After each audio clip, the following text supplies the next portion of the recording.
Dear students, welcome to my English class. Students, আজ আমরা solve করব ক্লাস 8-এর রায় Martin প্রশ্নবিচিত্রা 2025 থেকে সেকেন্ড ইউনিট টেস্ট পরীক্ষার জন্য 9 নম্বর মডেল সেটের পার্ট 2 এর ভিডিও। পার্ট 1-এর ভিডিওতে আমি তোমাদের সঙ্গে রিডিং স্কিল সিন থেকে দেওয়া সমস্ত প্রশ্নের আনসারগুলো করে দিয়েছি। তো পার্ট 2-এর এই ভিডিওতে reading skill unseen, grammar and vocabulary থেকে যে প্রশ্নগুলো বাকি আছে সেগুলোর সমাধান করে দেওয়া হবে। চলো ভিডিওটি শুরু করা যাক। প্রথমে দেখো 3-এর দিকে read the following passage carefully answer the question given below. তো তোমাদের এখানে একটি আনসিন প্যাসেজ দিয়েছে, তো এই আনসিন প্যাসেজ থেকে নিচের প্রশ্নগুলির উত্তর তোমাদের দিতে হবে। এর দাগে দেখো আনসার দ্য ফলোইং কোশ্চেন, নিচের প্রশ্নগুলির উত্তর দাও। তো এখানে দেখো মোট 3টি প্রশ্ন দেওয়া আছে। প্রথম প্রশ্ন, হোয়ার ইজ আসাম, আসাম কোথায়? দ্বিতীয় প্রশ্ন, why is Assam called the tea garden of the world, কেন আসামকে tea garden of the world অর্থাৎ জগতের চায়ের বাগান কেন বলা হয়? আর 3 নম্বর যে প্রশ্নটি আছে দেখো, what kind of leaves are plucked for making tea, চা তৈরি করার জন্য কেমন ধরনের পাতার প্রয়োজন হয়? তো এই 3টি প্রশ্নের উত্তর আমরা খাতা থেকে দেখে নেব।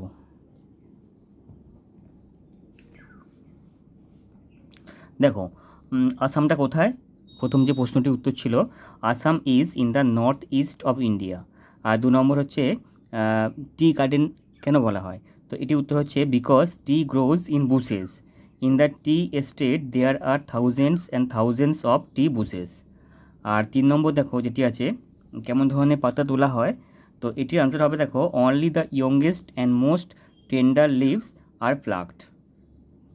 পরবর্তী দাগের প্রশ্নে আমরা চলে যাবো এবার।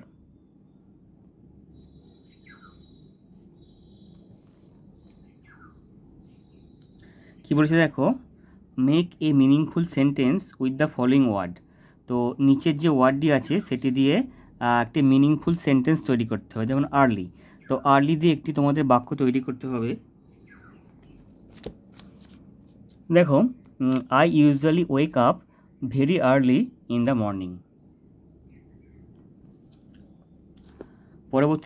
পরবর্তী কি প্রশ্ন আছে না, সি এর দাগে দেখো, write T for true and F for false statements in the box given on the right hand side and give supporting statements for your answer। তো এখানে তোমাদের ট্রু ফলস লিখতে হবে এবং তার সঙ্গে সাপোর্টিং স্টেটমেন্ট লিখতে হবে। তো এখানে দেখো, এখানে একটি প্রশ্ন দেওয়া রয়েছে, all kinds of leaves are suitable for making tea, অর্থাৎ সমস্ত ধরনের পাতাগুলি উপযুক্ত চা তৈরির জন্য। তো এটি ঠিক হবে না ভুল হবে? দেখো এটি হয়ে যাবে, এটির আনসার হবে ফলস এবং এটির সাপোর্টিং স্টেটমেন্ট হবে দেখো, only the youngest and most tender leaves are plucked.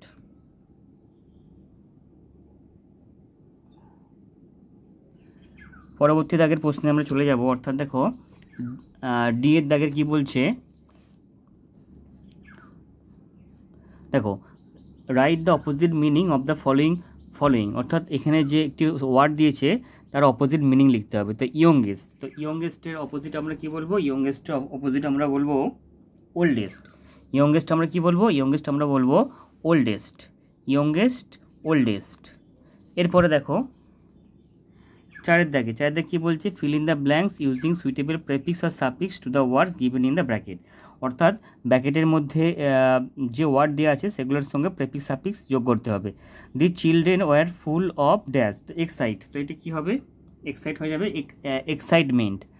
আর 2 নম্বর হচ্ছে we should not dash courage any one, তো কারেজের আমরা কি করতে পারি? সাফিক্স কিংবা প্রেফিক্স যোগ করে, কারেজ হচ্ছে ডিসকারেজ। তো আমরা দুটি প্রশ্নের উত্তর একবারে দেখে নেব। দেখো এক্সাইট হবে এক্সাইটমেন্ট আর কারেজ হবে ডিসকারেজ।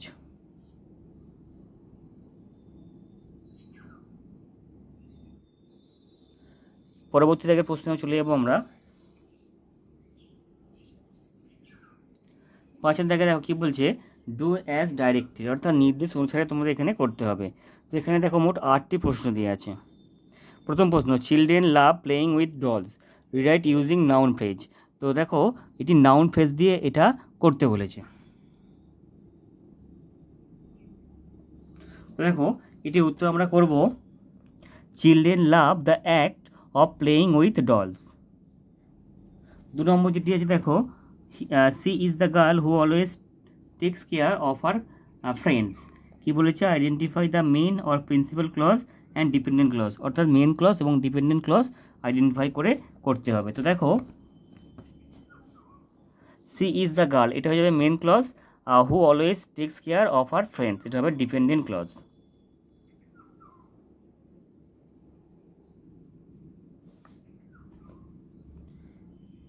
এরপরে 3 থেকে দেখো, if he works hard he will succeed. Underline the group of words that do the work of an adjective. অর্থাৎ এখানে কি বলেছে, এখানে হচ্ছে অ্যাডজেক্টিভ ফ্রেজ তোমাদের দাগ দিতে হবে।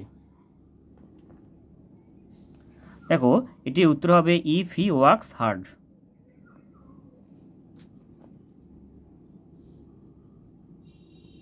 এরপরে 4টা কি বলেছে, the child is too small to stand, underline the infinitive. তো এখানে আন্ডারলাইন করতে হবে কি ইনফিনিটিভে।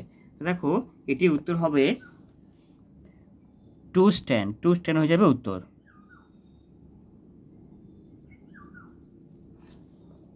পরবর্তী দেখো, the swallow said to the statue, the swallow said to the statue I am staying with you, change the mode of narration. তো এটি narration change করতে হবে। তো দেখো এটির উত্তর হবে the swallow told the statue that the swallow was staying with it, the statue. পরবর্তী যেটি আছে দেখো, he likes to play football, কী বলেছে এখানে আন্ডারলাইন ইনফিনিটিভ, তাহলে টু প্লে হয়ে যাবে infinitive. The guava is fit to eat, এখানে টু ইট হবে ইনফিনিটিভ। এই দুটি হচ্ছে ইনফিনিটিভে দাগ দিতে বলেছিল, এখানে টু প্লে টু ইট। আর আরেকটা দেখো, the child said I am going home, change the mode of narration. তো এটা ন্যারেশন চেঞ্জ, এর উত্তরটা আমরা একবারে দেখে নিই।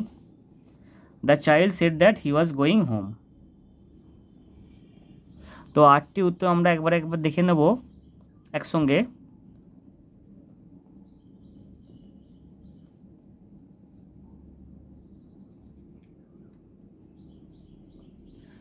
তো এই ছিল আজকের ভিডিও।